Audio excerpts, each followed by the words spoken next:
তারাপীঠের তারা মন্দির প্রাচীন বঙ্গ তথা রাঢ় বাংলার এক সাধনপীঠ বা সিদ্ধপীঠ। তারাপীঠ মন্দিরটি পশ্চিমবঙ্গের বীরভূম জেলার তারাপীঠে অবস্থিত। এটি একটি পবিত্র তীর্থস্থান এবং দেবী তারাকে উৎসর্গ করা একটি শ্রদ্ধেয় মন্দির।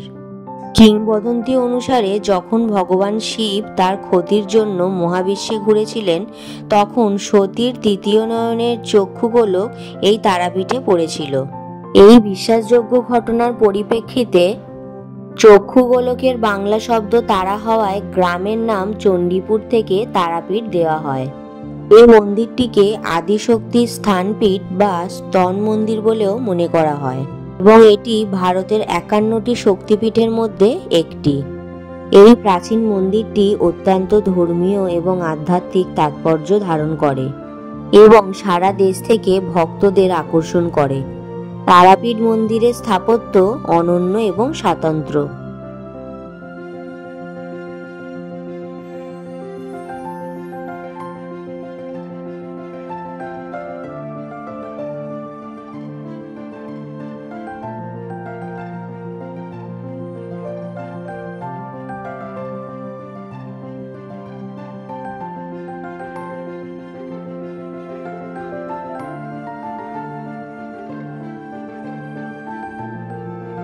তারাপীঠে যাব এবং তারাপীঠের মহাশ্মশান দেখব না তা কখনো হয়? তাই আমরা সন্ধ্যাবেলা বেরিয়ে পড়লাম মহাশ্মশান দেখতে। তারাপীঠ মহাশ্মশানের খ্যাতি জগৎজোড়া। মহাশ্মশানে মাকে পুজো দেওয়ার জন্য আমরা কিছু জিনিসপত্র কিনে নিলাম। এখানেই শিলারূপে অবতীর্ণ হয়েছেন জগৎজননী মা তারা। এই মহাশ্মশানেই সিদ্ধি লাভ করেন মহামুনি বশিষ্ঠ। তারপর কলিযুগের অন্যতম সিদ্ধ পুরুষ বামাচরণ চট্টোপাধ্যায় ওরফে বামাখ্যাপা। দ্বারকা নদীর পার্শ্ববর্তী মহাশ্মশান হওয়ার কারণে বর্ষার সময় বন্যা এলে পুরো শ্মশানে জল ভর্তি হয়ে থই থই করে, কিন্তু আশ্চর্যজনকভাবে চিতা ডোবে না। মহাশ্মশানে মায়ের যে পদপদ্ম আছে সেটি ক্ষয়ে যাওয়ার জন্য বর্তমানে এই পদচিহ্নটি একটি আস্তরণ দিয়ে ঢেকে রাখা হয়েছে। বর্তমানে তারাপীঠ ডেভেলপমেন্ট অথরিটি এই শ্মশানের উন্নয়নের খাতে তারাপীঠ মহাশ্মশানে একটি বৈদ্যুতিক চুল্লি নির্মাণের কাজ শুরু করা হয়েছে।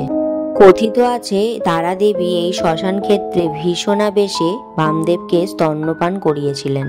তারা দেবীর মাহাত্ম্য প্রচুর, তাই যতটুকু সম্ভব তোমাদের কাছে ছোট করে তুলে ধরলাম। আরও অনেক দেবীর মাহাত্ম্য আছে যেগুলো এই ছোট্ট ভিডিওতে বলা সম্ভব নয়। তারাপীঠ ঘুরে পরের দিন সকালে আমরা বাড়ি ফেরার জন্য বেরিয়ে পড়লাম। ফিরতে বিকাল হয়ে গিয়েছিল, তাই দুপুরে আমরা শক্তিগড়ের লাঞ্চটা সেরে নিয়েছিলাম।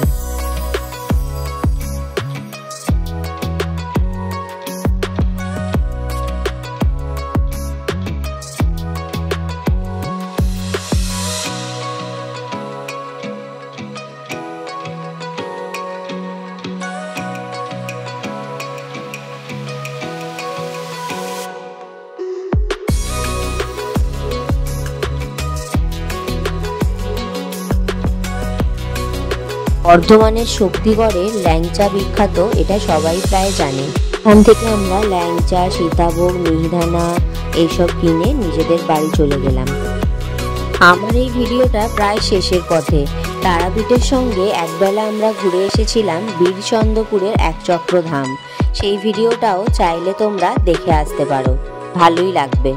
তোমরা সবাই ভালো থেকো, দেখা হবে একটা নতুন ভিডিওতে। ততক্ষণের জন্য টাটা।